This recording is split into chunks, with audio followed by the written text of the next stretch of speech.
নমস্কার। বাঙালি রান্নাঘরে আপনাদের সবাইকে স্বাগত। আজ আমি করব গাটি কচুর ডালনা। গাটি কচুর ডালনা করার জন্য আমি এখানে ঘি ব্যবহার করব। আপনারা এটা সাদা তেলেও করতে পারেন। আমি ঘি দিয়ে গাটি কচুর রান্নাটা করব। ঘিটা আমার একটু গরম হয়ে যাক। এখানে আমি যেটা করব গাটি কচু, আমি এখানে 200 গ্রাম গাটি কচু সিদ্ধ করে রেখেছি। এটা আমি ঘিয়ের মধ্যে এখন ভেজে নেব।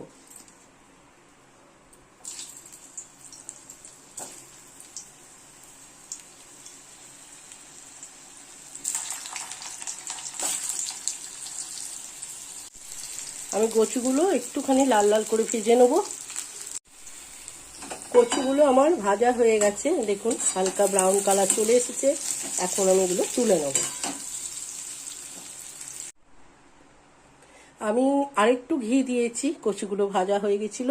এখন যেটা দেব গরম মশলা, একটু জিরে, একটা শুকনো লঙ্কা, একটু দারচিনি, 2টো লবঙ্গ, 3টে ছোটো এলাচ আমি এটা ফোড়ন হিসাবে ব্যবহার করলাম।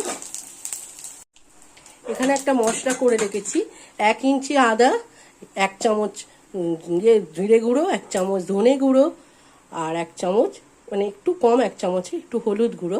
এটা দিয়ে আমি একটা পেস্ট বানিয়ে নিচ্ছি। আর অল্প একটু শুকনো লঙ্কার গুঁড়ো দিয়েছি।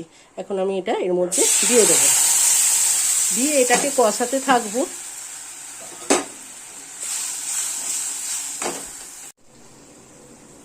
মশলাটা দেখুন কষানো হয়ে গেছে, মশলা থেকে তেল ছেড়ে এসেছে। এখন আমাকে দিতে হবে এই গাটি কচুগুলো আমি যে ভেজে রেখেছিলাম, এখন এর মধ্যে দিয়ে দিলাম। এর সাথে আমি দেব অল্প একটুখানি চিনি। চিনি দিলে নিরামিষ খাবারের স্বাদটা একটু আলাদা আসে। দিয়ে আমি একটু গাটি কচুগুলো আরেকটু আমি এর সাথে মশলার সাথে কষতে দেব। এখন এখানে দেব সামান্য একটু গরম জল দেব। গরম জল আমি করে রেখেছি, এটা গরম জল দিতে হবে, ফলে মশলার স্বাদটা খুব ভালো লাগে খেতে। গরম জল দিলাম, আর দেব পরিমাণ মতো লবণ। দিয়ে আমি আরও কিছুক্ষণ এটা কষাবো।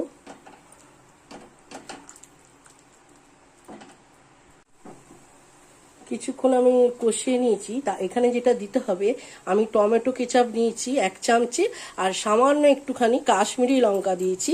এখন এটা এর মধ্যে দিয়ে দিলাম। এতে কালারটা খুব সুন্দর আসে, টেস্টটাও খুব ভালো হয়। সম্পূর্ণ রেডি হয়ে গেছে গাটি কচুর ডালনা। এইভাবে আপনারা একটু বানিয়ে খেয়ে দেখবেন, ভালো লাগে। যদি ভালো লাগে একটা লাইক, শেয়ার আর কমেন্টের জন্য